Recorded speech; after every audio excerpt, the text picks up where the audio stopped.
Assalamualaikum warahmatullahi wabarakatuh.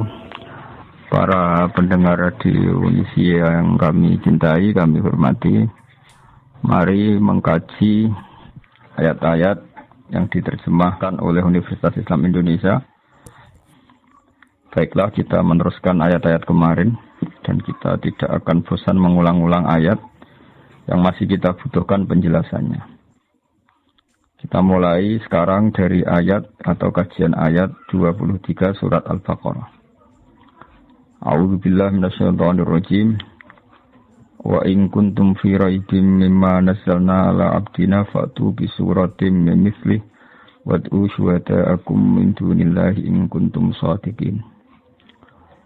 Di terjemahan UI dijelaskan, jika kalian masih ragu tentang kebenaran wahyu yang kami turunkan kepada hamba kami, buatlah satu surat saja yang sepadan dan panggillah seluruh penolongmu selain Allah, bila tuduhanmu benar. Logika umumnya adalah bahwa mereka ini menuduh Al-Quran karangan Muhammad, dan mereka yakin betul Muhammad hanyalah seorang manusia. Normalnya kalau betul Muhammad seorang manusia dan bisa mengarang Al-Quran, mereka yang mengklaim mereka lebih cerdas, lebih pintar, lebih terpelajar, harusnya bisa ngarang Al-Quran. Dan Al-Quran menantang mereka, cukup satu surat saja yang menandingi Al-Quran. Tapi apa faktanya? Mereka tidak mampu. Sampai Rasulullah wafat pun mereka tidak mampu. Sampai sekarang pun mereka tidak mampu.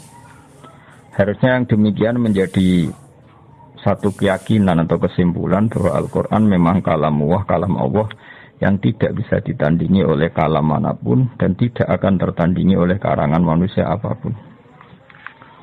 Berikut beberapa cerita tentang naifnya mereka, ironisnya mereka. Saat mereka benar-benar sering kumpul dan rapat dan memutuskan ingin menandingi Al-Quran, mereka tidak mampu. Sampai menyewa orang yang bernama Musailamah. Oleh Islam, Musailamah ini disebut Musailamah Al-Kadzab, dia pendusta, dia pembohong. Setelah disewa ternyata apa? Mereka hanya minta 1-2 surat yang mirip Al-Quran. Misalnya begini, Al-Quran adalah wahyu Allah yang diantara yang diturunkan adalah surat Al-Fil. Alam taro kaifa fa'ala rabbuka bi ashabil fil. Alam yaj'al kaidahum fi tadlil wa arsala alaihim tayran ababil tarmihim bihijaratin min sijil faja'alahum ka'asfin ma'kul. Kalimatnya indah, akhiran ayatnya juga indah, terbaca juga indah. Kualitas maknanya juga luar biasa, bahwa adalah fakta bangsa Arab sebelum kelahiran Nabi dalam waktu dekat. Ada prahara besar yang dialami penduduk Mekah, yaitu bahwa Abraha ingin merobohkan Ka'bah. Singkat cerita, Abraha ini adalah raja yang cerdas. Dia tahu bahwa Ka'bah adalah sumber ekonomi karena didatangi berbagai pihak, dan itu artinya jadi wisata religi yang menghasilkan uang. Abraha berpikir ingin bikin Ka'bah di Yaman yang kira-kira mendatangkan wisatawan juga, yang nanti berakibat kebaikan secara ekonomi atau secara finansial. Singkat cerita, setelah dia bikin, ada orang Quraisy gak terima sampai buang air besar di situ. Kemudian ini sangat bikin marah Abraha dan dia bersumpah akan menghancurkan Ka'bah. Setelah bersumpah mau menghancurkan Ka'bah, dia datang ke sana dengan pasukan gajah yang terkenal, yang melegenda dalam sejarah Mekah, sejarah Ka'bah. Ketika sudah mendekati Ka'bah, singkat cerita, gajah-gajah mereka yang hendak merobohkan Ka'bah, kalau diarahkan ke sana enggak mau, tapi kalau diajak pulang mau. Setiap mau diarahkan lagi ke Ka'bah enggak mau. Setiap diajak pulang mau. Sehingga ini jadi peristiwa besar. Kemudian Abraham memaksakan tetap mau menghancurkan Ka'bah. Kenapa redaksinya alam taro? Bukankah kamu melihat? Berikut pendengar, saya kutip sebagian sejarah pokok di sini. Tentu saat itu yang Sayyidul Qaumi, tuan daripada yang dipertuan besar di Mekah, di kampung Quraisy atau suku Quraisy adalah Sayyid Abdul Muthalib. Dia adalah mbah kandung Rasulullah Shallallahu Alaihi Wasallam, Muhammad bin Abdullah bin Abdul Muthalib. Abraha sebagai seorang raja, dia relatif berperadaban. Dia tanya, kalau saya mau menghancurkan Ka'bah, siapa yang harus saya temui?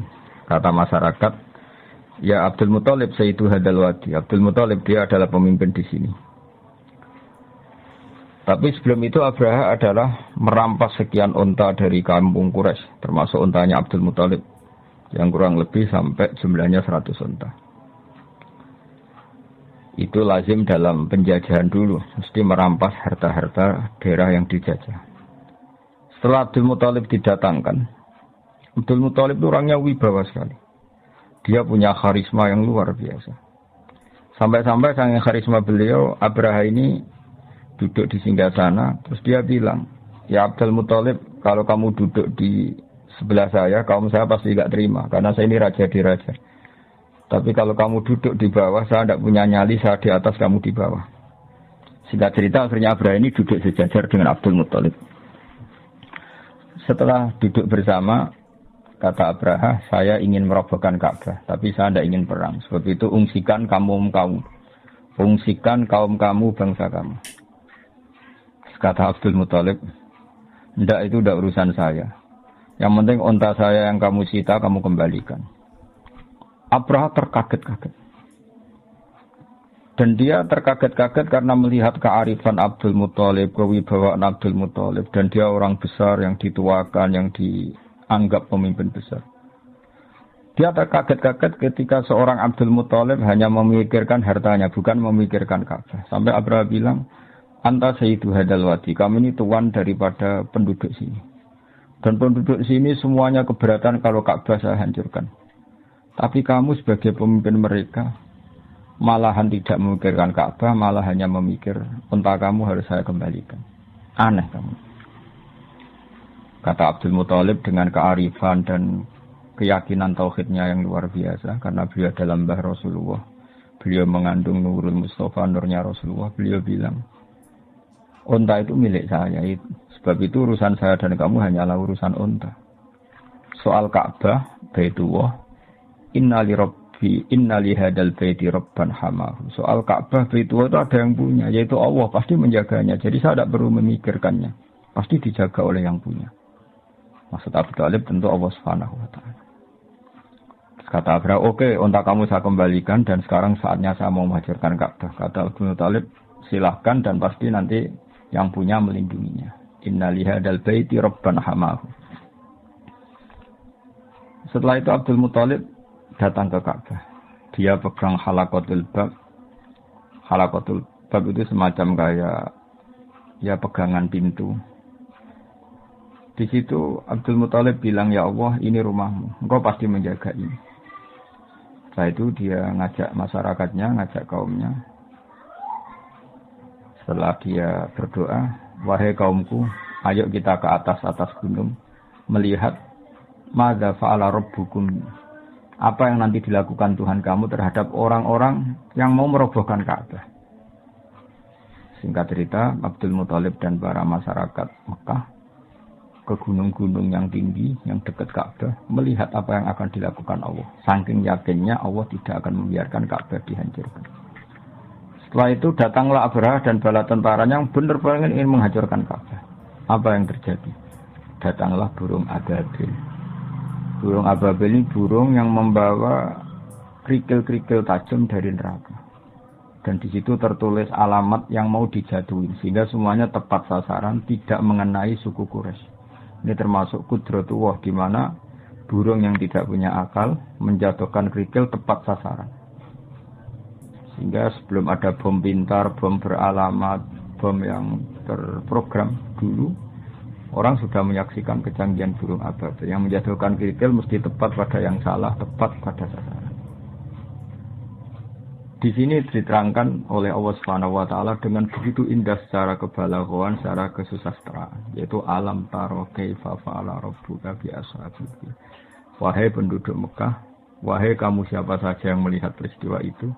Alam taro dalam banyak tafsir disebutkan ayyuhar ra'i, siapa saja yang melihat peristiwa itu. Coba lihat apa yang dilakukan Tuhanmu terhadap ashabil fil, orang-orang bertentara gajah. Bukankah mereka saya hancurkan dan mereka sia-sia? Tadlil artinya amal mereka sia-sia. Dan wa arsala alaihim taran ababil, dan Tuhanmu yaitu Allah mengutus pasukan ababil. Yang ababil tadi membawa hijaratan min sijil. Wa arsala alaihim taran ababil, tarmihim bihijaratin min sijil. Faja'alahum ka'asfin ma'kul. Ini urutan ayat yang luar biasa. Alam tara kaifa fa'ala rabbuka bi ashabil fil. Alam yaj'al kaidahum fi tadlil wa arsala 'alaihim tayran ababil tarmihim hijaratin min sijil. Keindahan ini bukan terletak hanya karena diakhiri lam, semuanya sukun ya sukun semua sebagai waqaf, tidak. Tapi kualitas kesejarahan yang begitu dijelaskan detail dan faktual, yaitu nyata-nyata ada yang melihat, bersaksi melihat alam taro, dan mereka benar-benar taro melihat. Benar-benar ada pasukan gajah disebut ashabil fil. Benar-benar ada burung yang bernama ababil. Benar-benar ada batu kecil yang benar-benar min sijil. Semuanya diredaksikan begitu indah. Dan faktual memang itu nyata. Sehingga orang-orang Quraisy ketika dengar ayat itu enggak berkutik. Betapa Quran itu indah dan enggak mungkin tertandingi. Kesejarahnya kena, bahasanya kena, keindahan pendengarannya kena. Karena mereka tidak mampu, dan ditantang oleh Allah, silahkan tandingi yang seperti ini. Disewalah Musailamah Al-Kadzdzab untuk menandingi yang semacam surat ini.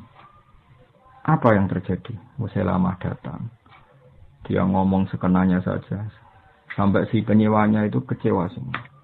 Dia malah cerita, Al-filu mal-fil wa ma adraka mal-fil lahu khurtumun tawil wa dhailuhu qasir. Dia menandingi surat ini dengan kata-kata yang sama sekali tidak ada maknanya dan tidak punya kualitas apapun. Dia hanya ingin berakhiran lam, terus kedengaran kayak mirip. Tapi sama sekali tidak menunjuk makna yang luar biasa. Bahkan terkesan hadayan itu kayak omongan orang yang setengah gila, setengah tidak waras. Dia hanya cerita yang maknanya al-filu mal-fil. Kamu tahu gajah. Gajah itu apa? Gajah adalah hewan lahu khurtumun tawil. Dia punya belalai panjang. Wadailuhu qasir, tapi dia ekornya pendek. Dan sebagainya. Dia hanya ingin berakhiran dengan lam. Dan menjelaskan sesuatu yang enggak penting sama sekali. Sehingga sampai para ulama bilang kami itu gila, kami itu pendusta. Sehingga disebut Musailamah Al-Kadzdzab. Ini pelajaran bagi kita bahwa Al-Quran adalah kalamullah dan siap diadu secara ilmiah. Saking siapnya sampai Quran bilang faktu. Kalau kamu enggak percaya dengan Quran ini adalah wahyu dari Allah, faktu. Maka datangkanlah di surat ini. Kamu enggak apa-apa ngarang Quran asal kualitasnya sama, kebahasaannya sama, faktual sejarahnya sama, rohnya sama. Tentu mereka tidak akan mampu. Ketika nyata-nyata mereka tidak mampu, Allah sangat baik masih memanggil mereka fa'illam taf'alu walan taf'alu fattakun nar. Jika kamu tidak bisa melakukan itu dan memang tidak akan mampu walan taf'alu fattakun nar, kamu sebagai manusia harus takutlah masuk neraka. Yang neraka itu saking panasnya waquduhan nas wal hijarah. Yang menjadi alat atau materi bahan bakarnya adalah manusia dan batu. Di sini kata ulama dikatakan batu-batu besar yang normalnya tidak nyala menjadi nyala. Itu bukti saking panasnya neraka. Sampai batu yang dimasukkan pun akan menjadi nyala. Kalau neraka tidak panas-panas amat, tentu batu-batu besar itu tidak akan menjadi api. Tapi saking panasnya keadaan neraka sampai batu-batu besar pun setelah dimasukkan menjadi bahan bakar, menjadi nyala dan menjadi bahan bakar. Iddas lil kafirin. Tentu neraka itu dipersiapkan bagi mereka yang mengingkari kebenaran, mengingkari Allah dan Rasul dan kebenaran Quran. Dan sudah menjadi tradisi Allah Subhanahu wa taala setelah menerangkan orang-orang kafir, kemudian ayat diteruskan dengan menerangkan orang-orang mukmin. Wa basyiril ladzina amanu wa 'amilus shalihati anna lahum jannatin tajri min tahtihal anhar. Sampaikan kabar gembira kepada mereka yang beriman dan beramal saleh bahwa bagi mereka surga-surga yang dihiasi oleh sungai-sungai yang mengalir. Kullama rusiku minha min samaratir rizqan qalu hadzal ladzi rusiqna min qablu wa utubihi mutasyabiha. Setiap mendapat rezeki buah-buahan surga, mereka mengatakan rezeki ini pula yang telah diberikan kepada kami sebelumnya. Wa utubihi mutasyabiha, mereka mendapat rezeki yang serupa. Walahum fiha azwajum mutahharatu wa hum fiha khalidun. Mereka juga diberi jodoh-jodoh yang serba suci dan mereka kekal di sana. Orang-orang iman di Al-Quran seringnya dibarengi dengan wa'amilu sholihat, iman dan perilakunya soleh. Tentu ini penting sekali karena iman adalah bukti kita hidup, iman akan wujudnya Allah. Iman bahwa pencipta langit adalah Allah. Tentu konsekuensinya juga harus iman bahwa Allah ini punya aturan. Karena Allah adalah zat yang memerintahkan kebaikan, maka kita yang mukmin harus bercirikan melakukan kebaikan. Allah sebagai pengatur alam tentu melarang segala jenis kerusakan dan kezaliman. Kita pun ingin menghindari sejauh mungkin kerusakan dan kezaliman. Sebab itu kita tidak boleh mendewa-dewakan iman saja karena di Al-Quran seringnya kata iman dibarengi dengan kata wa'amil sholihat dan berperilaku yang baik-baik. Para pendengar yang kami hormati, perilaku baik-baik ini yang akhirnya bisa menjaga alam raya. Betapa rusaknya alam ini kalau kita atau manusianya berbuat dolim. Betapa kacaunya sistem sosial, kacaunya tata surya, kacaunya apa saja. Bumi bisa dihancurkan lewat bom atom. Manusia bisa dihancurkan oleh narkoba. Konflik tidak disulut karena banyak orang yang berselingkuh, banyak orang yang mengambil haknya orang lain, istrinya orang lain sekenanya. Betapa rusaknya ini. Sehingga saking kacaunya kezaliman, Allah berfirman, "Dhaharal fasadu fil barri wal bahri bima kasabat aydin nas." Kalau ada kerusakan di mana saja, baik lautan maupun di daratan, semua pasti karena ulah manusia. Sebab itu kita yang mukmin harus berperilaku yang soleh. Soleh itu dari makna sesuatu yang pantas, yang layak. Baik layak secara agama, layak secara etika publik, maupun layak dengan alam. Artinya kita berperilaku sesuatu yang alam itu tidak menolak perilaku kita. Misalnya kita tidak bikin pencemaran, tidak bikin kerusakan di bumi dengan bom atom, dengan zat-zat kimia yang merusak alam, dan sebagainya, dan sebagainya. Sebab dalam bahasa Arab, solihun masoluhalisya, sesuatu yang layak disebut soleh. Sehingga kita sebagai mukmin harus melakukan suatu amalan solihan. Baik yang hubungannya dengan Allah disebut ibadah mahdhah, kayak kita sholat, kita sujud, kita puasa. Maupun yang berhubungan dengan sama-sama manusia, sama-sama makhluk. Kita baik sama orang tua, keluarga, teman, anak. Dan tentu juga harus baik dengan alam. Kita tidak merusak alam ini dengan bom atom, dengan kimia yang tidak pada tempatnya, tidak merusak dengan pencemaran. Bayangkan misalnya air yang menjadi sumber kehidupan, kemudian diracuni oleh kimia-kimia yang membahayakan. Kita semua akan mati karena nggak ada sumber kehidupan, karena airnya tercemari oleh limbah, oleh sesuatu yang madarat yang membahayakan. Sehingga kita sebagai mukmin selalu berdoa sama Allah supaya hidup kita adalah hidup yang baik, hidup yang soleh, dan hidup kita adalah cerminan dari iman kepada Allah Subhanahu wa Ta'ala, yang diantara paketnya adalah orang mukmin adalah orang-orang sing amilus sholihat. Karena Allah adalah zat yang baik, yang selalu membalas orang-orang yang baik. Kemudian orang-orang baik ini dijanjikan Allah annalahum jannatin tajri min tahtil anhar. Orang-orang ini akan masuk surga, di mana surga itu serba indah. Di antara gambaran indahnya adalah hiasi sungai-sungai yang mengalir, dan tentu dicukupi segala sumber rezeki, termasuk dicukupi juga kebutuhan-kebutuhan biologis manusia. Disebut walahum fiha azwajum mutahharah, punya istri-istri atau pasangan-pasangan yang tersucikan. Sudah gitu ditutup dengan wahum fiha khalidun, dan orang-orang baik di surga itu selamanya-lama. Perlu dimengerti oleh banyak pemirsa bahwa wahum fiha khalidun, kata ulama ahli fikih disebutkan kenapa orang mukmin yang amalnya di dunia terbatas. Misalnya orang soleh mungkin hidupnya hanya 60 tahun atau 80 tahun. Berarti amalnya dia hanya 80 tahun atau 60 tahun. Kenapa Allah begitu baik dan dibalas dengan surga yang selamanya lama, bukan hanya surga yang berdurasi 80 tahun. Kata para ulama, ini bagian dari sirinya, rahasianya hadis innamal a'malu binniyat. Amal itu akan mendapat pahala berdasar komitmen niat. Karena orang mukmin itu berniat andaikan hidup selamanya lama di dunia juga dia akan iman selamanya lama. Maka dibalas Allah, dia pun masuk surga selamanya lama. Ini sirinya kenapa wahum fiha khalidun. Selain tentu satu karena fadlnya Allah, rahmatnya Allah, kata para ulama.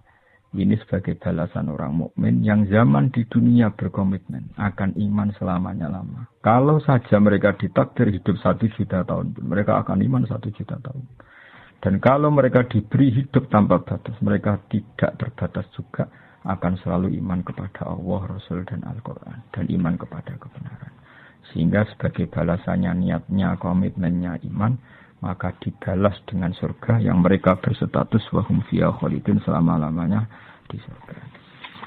Saya kira demikian, semoga ini bermanfaat. Ini kita tutup dengan shadaqallahul azim. Insyaallah pertemuan berikutnya kita teruskan dalam kesempatan yang lain mulai ayat 26 surat Al-Baqarah. Assalamualaikum warahmatullahi wabarakatuh.